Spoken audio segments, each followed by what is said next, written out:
संसद के मॉनसून सत्र का आज से आखिरी हफ्ता शुरू हो गया है, लेकिन सियासी पारा भी अपने पूरे उफान पर है। और वो इसलिए क्योंकि सरकार आज FCRA यानी विदेशी अंशदान विनियमन संशोधन विधेयक समेत कई अहम बिल पेश करने जा रही है।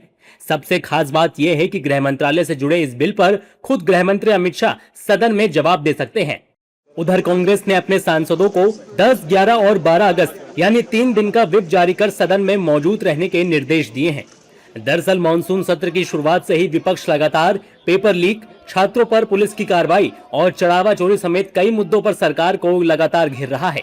विपक्ष लगातार मांग करता रहा है कि गृह मंत्री अमित शाह सदन में आकर जवाब दें। ऐसे में अब FCRA बिल की एंट्री के साथ ये सियासी टकराव और बढ़ने के आसार हैं। कांग्रेस और समाजवादी पार्टी समेत तमाम विपक्षी दल इस बिल का विरोध कर रहे हैं और सरकार की मंशा पर सवाल उठा रहे हैं। देखिए, दो चीजें हैं। सरकार कोई भी बिल ला रही है तो सरकार के हर बिल के पीछे एक मंशा होती है और वो मंशा बहुत साफ नहीं होती है। ये कहीं न कहीं अल्पसंख्यक वर्गों को प्रताड़ित करने के लिए बिल लाया जा रहा है और संविधान का आर्टिकल 19 का भी इसमें उल्लंघन है। और अगर सब ग्रांट करने के बाद उसमें ही परेशानी होगी और जो एडमिनिस्ट्रेटिव एक्सपेंसेज है जहाँ 50% उसको रिड्यूस करके 20% कर दी गई है। तो इस पर मैं और जो ऐसे NGO जो रिमोट एरिया में काम कर रहे हैं उनको काफ़ी परेशानी होगी। ये तो पार्टियों का होता है,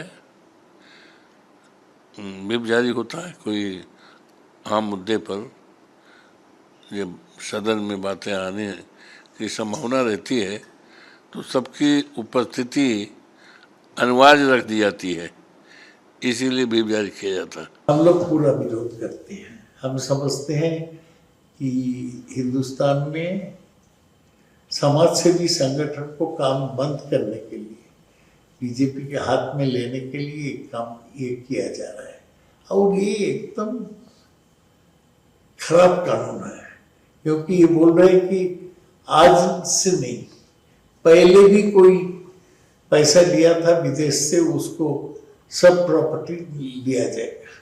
ये NGO जितना है उसको काम बंद करने के लिए षड्यंत्र हो रहा है। हालांकि मोदी सरकार का साफ कहना है कि FCRA संशोधन बिल से किसी को नुकसान नहीं होगा।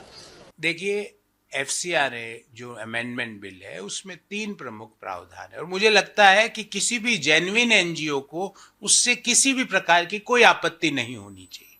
पहला कि हर फॉरेन फंडिंग का NGO अगर स्वीकार करती है तो उसे ये बताना पड़ेगा कि उसका स्कोप ऑफ वर्क क्या था और रीजन ऑफ वर्क क्या था, कहां पर किस काम के लिए उस फॉरेन फंडिंग का प्रयोग हुआ और किस क्षेत्र में हुआ। मुझे नहीं लगता किसी भी जेन्युइन NGO को इससे कोई आपत्ति होगी। देखिए, FCRA बिल आने का विरोध कांग्रेस क्यों कर रही है? क्योंकि वे चाहते हैं कि देश के अंदर जो हमारा डेमोग्राफिक है वो बदले। वे चाहते हैं कि हमारे देश के अंदर धर्म परिवर्तन हो, इसलिए वे विरोध कर रहे हैं। असल में क्या है कि ये विदेशी ताकतों के साथ मिलकर यहाँ पर देश का डेमोग्राफी बदलकर राजनीति करना चाहते हैं। यानी एक तरफ सरकार बिल को जरूरी बता रही है तो दूसरी तरफ विपक्ष इसे लेकर सवाल खड़े कर रहा है।